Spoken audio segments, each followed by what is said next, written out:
মমতা বন্দ্যোপাধ্যায় মুখ্যমন্ত্রী থাকাকালীন তৃণমূল শহীদ দিবস পালন করতে গিয়ে কলকাতার প্রাণকেন্দ্র একেবারে ভিক্টোরিয়া হাউসের সামনেই অবরোধ করে কার্যত সাধারণ মানুষের হেনস্থা করেই ওখানেই একুশে জুলাইয়ের মঞ্চ বাঁধা হতো এবং তারপর 21শে জুলাইয়ের শহীদ দিবসের নামে উৎসব চলতো।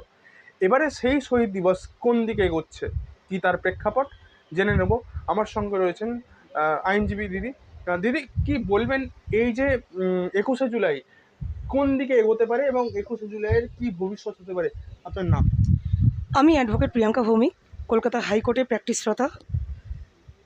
আপনাদের মাধ্যম দিয়ে আমি জনগণকে এইটা বলতে পারি, এই যে টিএমসি যে দল, তাদের কার্যত বিভিন্ন কর্মী সভা, তারা বরাবরই শুধুমাত্র 21শে জুলাই নয়, আপনি খুব ভালোভাবে দেখে থাকবেন, তাদের বিভিন্ন কর্মী সভা তারা পালন করতো ভিক্টোরিয়া হাউস বা আপনার এই ধর্মতলা প্রাঙ্গণ, মাঠ প্রাঙ্গণ ঘিরে, যেখানে হয়তো বেআইনিভাবে তারা হয়তো কোনো অনেক সময় এমনও দেখা গেছে তারা হয়তো ঠিকমতো হয়তো পুলিশ পারমিশনও হয়তো ঠিকমতো পেয়ে উঠতে পারেনি সঠিক টাইমের মধ্যে। কিন্তু এখন সময়টা এসছে একটা অন্য দলের হাতে, সম্পূর্ণভাবে আইনানুগ ব্যবস্থার সহিত এখন পরিস্থিতি, এখন সম্পূর্ণ মানুষের আইন অনুযায়ী, আইন ভঙ্গ করলে আইন সবার জন্য।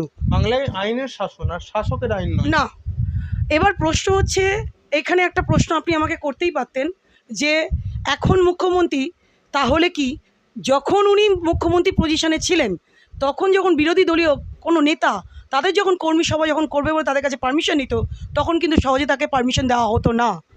উল্টে তার ওইখানে কর্মী সভার লোকজনদেরকে তাদেরকে বলে দেওয়া হতো বা বিভিন্নভাবে তাদেরকে এনগেজ করানো হতো, যাতে অপরিত বা বিপরীতমুখী যারা আছেন দলীয় কর্মী সভা তাদের যেন ডিস্টারবেন্স ক্রিয়েট হয়।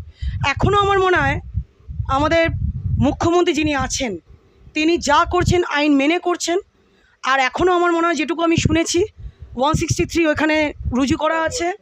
যেই 163 থাকাকালীন আমার মনে হয় কোনো কেউ বিশৃঙ্খলভাবে কোনো দিন কোনো কিছুর পথ অবরোধ করে কোনো কর্মী সভা করা যায় না। আর 21শে জুলাই তো একটা আমোদ প্রমোদের জায়গা, কারণ ওইখানে বিভিন্ন জায়গা থেকে আসেন মানুষ, এখানে এক প্যাকেট বিরিয়ানি খাওয়ার জন্যই আসেন বেসিক্যালি, আর কিছুই হয় না।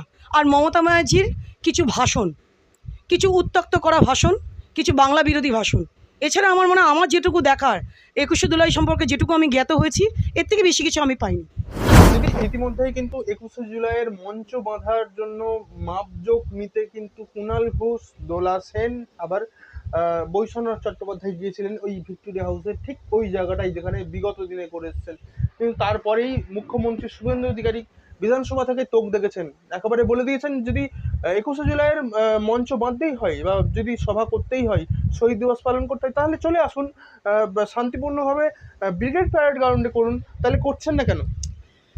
একদম ঠিক কথা। উনি করলে তো ওনার তো তখন যেই জনসমাগম নিয়ে উনি করতেন আমোদ প্রমোদটা, উনি তখন 3 বছরের উইনিং ক্যান্ডিডেট দেখিয়েছিলেন উনি মুখ্যমন্ত্রী হিসেবে। কিন্তু এখন বর্তমানে ওনার সমস্ত কারুকার্য ওপেন হয়ে যাওয়ায় জনমানব ওনাকে আর সাপোর্ট করছেন না। এবার এটাও যদি বলেন বেআইনিভাবে কতদিন মানুষ মেনে নেবে? হ্যাঁ, ব্রিগেড প্যারেডে যদি আপনার ঈদের যদি আপনার যদি সমারোহ হতে পারে, ব্রিগেড প্যারেডে যদি আপনার ধর্মীয় সমারোহ হতে পারে, কেন 21শে জুলাই হবে না? কারণ ওটা তো সত্যিই তাই, ওটা তো মানে কারোর জন্য কোনো প্রবলেমও হবে না। রাস্তার যারা পথযাত্রী, যারা পেডিস্ট্রিয়ান, তাদেরও কোনো প্রবলেম নেই, ট্রাফিক গিয়ার ক্ষেত্রে কোনো প্রবলেম নেই। তাহলে ওইখানে করতে হবে, কিন্তু অনুমতি নিতে হবে সেনার কাছ থেকে। হ্যাঁ, একটা আপনার ফোর্ট উইলিয়ামের কাছ থেকে, যেটা আমি জানি, তাদের একটা ডিপার্টমেন্টাল একটা অনুমতিপত্র নিতে হয়, সেইটা নিলেই হয়ে যায়। কিন্তু ব্যক্তিগতভাবে উনি করবেন না, কারণ উনি সেই ভিড়টা জমাতে পারবেন না। ওনার সময়কালীন যেই ভিড়টা যেটা হতে পারে এখন একদমই তাই, খুব টাফ হবে ওনার পক্ষে জমানো। তার জন্য উনি মনে করছেন যে এই রেগুলার যে ভিড়, সেই ভিড়ের মাঝখানে যদি উনি একটা কোনোরকম পরিকাঠামো করে দাঁড়াতে পারেন, তাই সেটা লোকের কাছে মনে হবে যে এখনো বোধহয় টিএমসি ট্রাফিকে অবস্ট্রাকশন তৈরি করা মানেই জমায়েত। একদম ওইটাই ওর হচ্ছে প্লি, যে ট্রাফিক যাচ্ছে রেগুলার, ধরে নিন ওখানে রেগুলার 1000 থেকে 2000 ট্রাফিক ওখান থেকে পাস হয়। এবার সেই পাসটাকে উনি ভিড় হিসেবে ওনার টিএমসি ভিড়টা দেখাবেন, এটাই উনি এতদিন জনমানবকে ধোঁকা দিয়েছেন।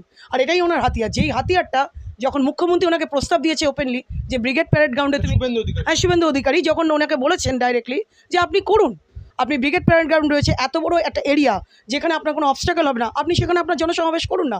21শে জুলাই পালন কে পালন করেছে? এই মাপজোকের বিষয়টা যেখানে কিনা কুণাল ঘোষ, দোলা সেন, বৈষ্ণর, তারা যে মাপজোক নিতে গেলে সেখানেও তো পারমিশন লাগতো, সেই পারমিশন কি আদেও নিয়েছিলেন পুলিশের কাছ থেকে? ওনারা অ্যাকচুয়ালি পুলিশকে হাতের পুতুল মনে করতেন, ওনারা কোনোদিনই পুলিশকে মেনে চলেননি। ওরা আইন ভঙ্গে ওস্তাদ, ওনারা কোনোদিন আইন মেনে চলেননি। আজকে ওনাদের কাছে একটা মানে বলতে গেলে একটা আইনের রক্ষক, আইনের শাসক একজন এসছেন। আমরা খুব গর্বিত আমাদের মুখ্যমন্ত্রীকে পেয়ে, বর্তমান মুখ্যমন্ত্রীকে পেয়ে। কিন্তু এখন উনি বুঝতে পেরেছেন আইন ভাঙলে তার কি পরিস্থিতি হয়। ইতিমধ্যে তাদের 3 জনের বিরুদ্ধে অভিযোগ দেওয়া হয়েছে একদম একদম আমি এটা জানতে পেরেছি, ওদের মধ্যে অভিযোগপত্র ওনাদের এগেনস্টে তৈরি হয়েছে এবং সেটা খুব শীঘ্রই লাগু হবে। আর আমার মনে হয় ব্রিগেড প্যারাগ্রাউন্ডে উনি করতে পারবেন না, কারণ ওনার সেই ক্ষমতাও নেই। অর্থাৎ 21শে জুলাই তৃণমূলের শহীদ দিবস পালন করতে গেলে তৃণমূলকে বহু বেগ পেতে হচ্ছে, কারণ একাধিক সমস্যার সম্মুখীন হচ্ছে তৃণমূল। কোথাও রাস্তার অবস্ট্রাকশন তৈরি করে জমায়েত করা, সেখানেও যেমন বাধা, এবং কোথাও আবার নিজেদের মধ্যেও দ্বিধাদ্বন্দ্ব তৈরি হচ্ছে, কোথাও ভিড় হবে তো, এমনটাই প্রশ্ন কাজ করছে তৃণমূলের অন্দরে। তাই 21শে জুলাই তৃণমূলের শহীদ দিবস এখন কোথায় হবে সেটা নিয়ে সবথেকে বড় প্রশ্ন।